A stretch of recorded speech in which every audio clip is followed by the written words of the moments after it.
প্রিয় শিক্ষার্থীরা, আজকে আমরা কিছু নতুন জিনিস আমরা শিখব। শিখতে আগ্রহী? চাও তোমরা?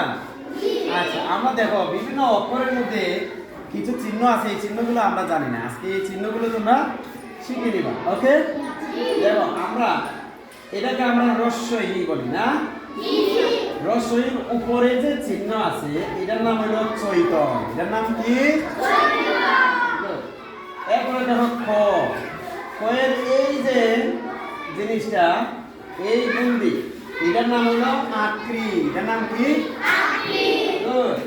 এবার এটা এটার নাম কি? উপরে দেখো একটা ইয়ের জিনিস আছে, এভাবে একটা পাগড়ির মতো। এটার নাম কি? পাগড়ি। এটার নাম কি? পাগড়ি। গুড। এটা হলো ইয়। এই ইয়র এই সাইডে দিতে দুইটা কি আছে আকৃতির মতো, এটাকে বলে জোর আকৃতি। এটাকে কি বলে? জোর আকৃতি। আচ্ছা, তোমাদের কি আসলে আজকে এটা ভালো লাগছে?